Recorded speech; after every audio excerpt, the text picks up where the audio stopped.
Herkese Tatlı Sanatı Mutfağı kanalımdan merhabalar. Bugün sizler için çok lezzetli bir kurabiye tarifim var. Özellikle çocukların çok beğeneceğini düşünüyorum. İçi çikolata dolgulu, kıyır kıyır ağızda dağılan muhteşem bir kurabiye tarifi.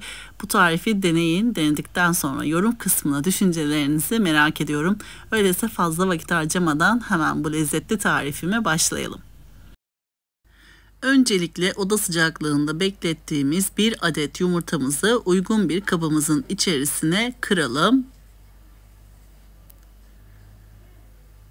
Yarım çay bardağı sıvı yağ ekleyelim.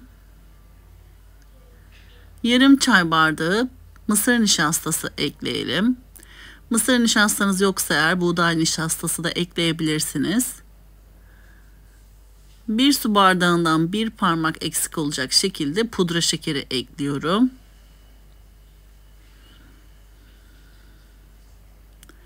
100 gram tereyağı ekliyorum. Bu malzemelerimizi el çırpıcısıyla güzelce karıştıralım.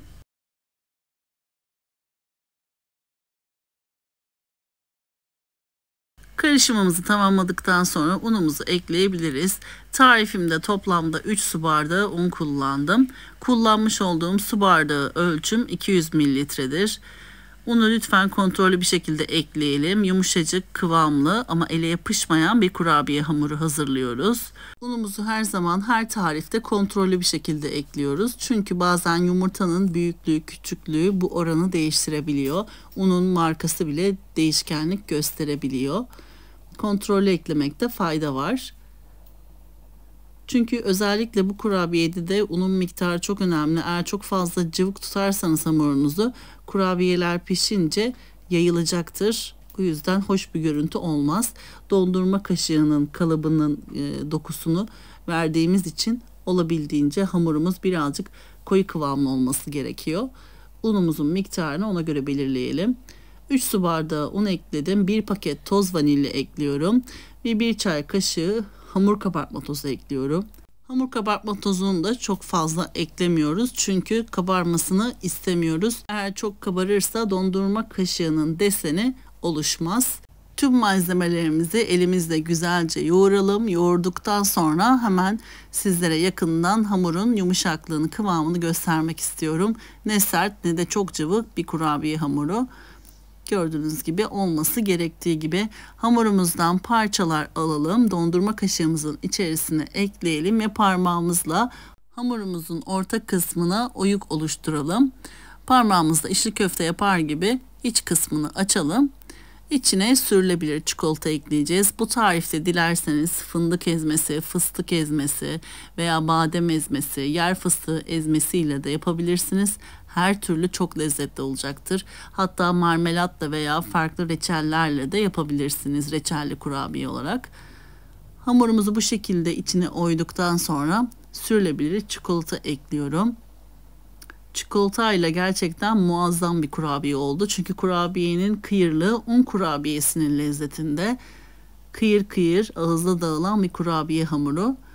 İçerisine de çikolatayı koyduktan sonra hemen hamurumuzun üst kısmında kalan parçalarla alt tabanını elimizle bastırarak kapatalım.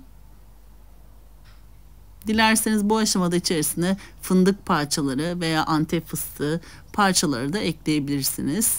Hamurum bitene kadar bu işlemi yapıyorum. Bu malzeme ölçülerinden toplamda 20 adet çikolatalı iç dolgulu kurabiye elde ettim. Daha fazla sayıda kurabiyeler elde etmek isterseniz eğer malzeme ölçülerini yarı olarak artırarak daha fazla sayıda kurabiyeler elde edebilirsiniz. Ben malzeme ölçülerini az kullandım. O yüzden tam 20 adet kurabiye elde ettim.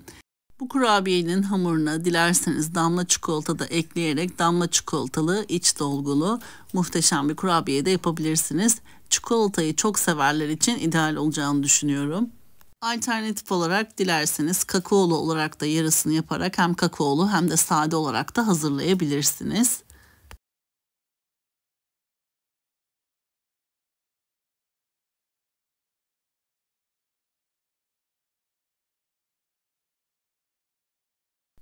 Kurabiye hamurum bitene kadar bu işlemi yapıyorum. Kurabiyelerimizi hazırladıktan sonra yağlı kağısı ile fırın tepsimize aralıklı bir şekilde kurabiyelerimizi dizelim. Önceden ısıtılmış 180 derecelik fırın ayarında kurabiyelerimizin üzeri ve altı hafiften kızarana kadar pişirelim. Ben yaklaşık fırınımda 15 dakika kadar tuttum. Çok güzel üzeri kızardı ve altında piştiğinden emin olduktan sonra fırınımdan aldım. Yakından da gördüğünüz gibi çok güzel oldular. Bu kurabiyelerden komşuma da ikram ettim. Çok beğendi. Tarifini istedi. Şimdiden deneyecek olanlara afiyet olsun.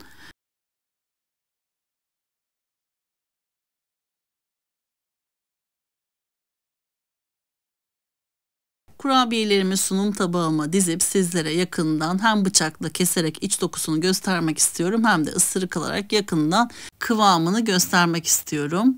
Öncesinde kurabiyenin üzeri için hazırlamış olduğum benmari usulü erittiğim sütlü çikolatayı sıkacağım.